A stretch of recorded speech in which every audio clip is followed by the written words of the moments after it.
मैं पीहू, मेरे साथी यशी, साधना, इशिका, हम सबने मिलकर रचना के आधार पर वाक्य भेद समझाने के लिए एक खेल बनाया है। तो आइए दिखाते हैं इसमें क्या क्या है। सबसे पहले हमने सरल वाक्य के लिए सरल वाक्य लिख के यहाँ पे इसके उदाहरण दिए गए हैं। हर एक उसमें उदाहरण है।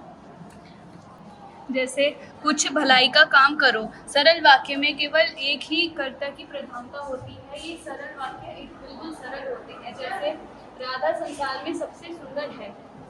इस प्रकार ये हमने सरल वाक्य के किए हैं। और यहाँ हमने फ्लो चार्ट बनाया है वाक्य का, सरल वाक्य, संयुक्त वाक्य और मिश्र वाक्य। अब हम आते हैं संयुक्त वाक्य पे।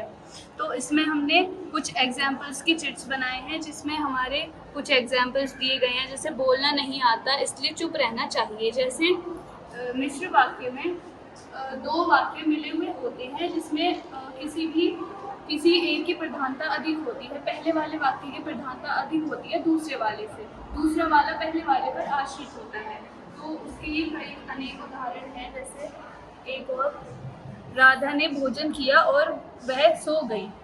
तो राधा ने भोजन किया और वह सो गई, तो उसमें राधा की प्रधानता है। अब हम आते हैं मिश्र वाक्य पे। मिश्र वाक्य में हमने ये हट बनाई है छोटी सी, और इसके अंदर ये यहाँ पर इसमें हमने मिश्र वाक्य जो होता है उसका एक प्रकार उपवाक्य भी होता है। और उपवाक्य को हमने कुछ खेल में प्रस्तुत किया है। उसके 3 भेद होते हैं: संज्ञा उपवाक्य, विशेषण उपवाक्य और क्रिया विशेषण उपवाक्य।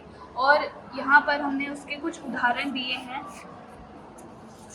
जैसे अगर बोलना नहीं आता चुप रहना चाहिए। इसमें हम संयुक्त मिश्र वाक्य में हमारे 2 उदाहरण होते हैं, जिसमें दोनों की प्रधानता अलग अलग होती है।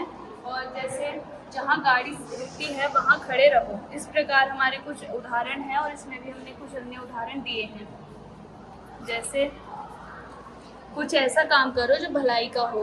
राधा वह लड़की है जो भोजन करके सो गई। इनसे आप अनेक प्रकार के खेल भी खेल सकते हैं।